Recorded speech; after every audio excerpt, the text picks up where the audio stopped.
വിശുദ്ധ ലൂക്കാ അറിയിച്ച നമ്മുടെ കർത്താവ് യേശു മിശിഹായുടെ പരിശുദ്ധ സുവിശേഷം 12-ാം അധ്യായം 13 മുതൽ 21 വരെയുള്ള തിരുവചന ഭാഗങ്ങൾ.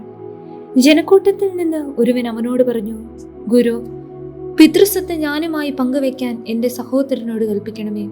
ഈശോ അവനോട് ചോദിച്ചു, ഹേ മനുഷ്യ, എന്നെ നിങ്ങളുടെ ന്യായാധിപനോ സ്വത്ത് ഭാഗിക്കുന്നവനോ ആയി ആരെ നിയമിച്ചു?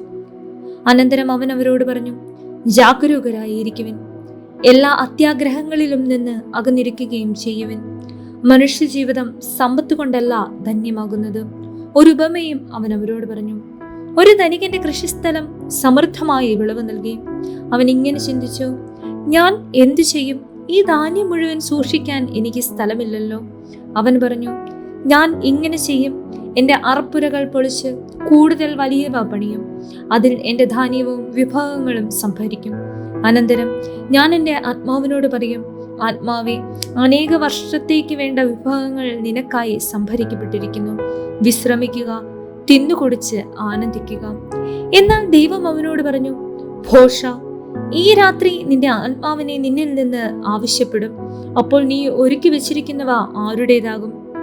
ഇതുപോലെയാണ് ദൈവസന്നിധിയിൽ സമ്പന്നനാകാതെ തനിക്ക് വേണ്ടിയ സമ്പത്ത് ശേഖരിച്ചു വെക്കുന്നവനും.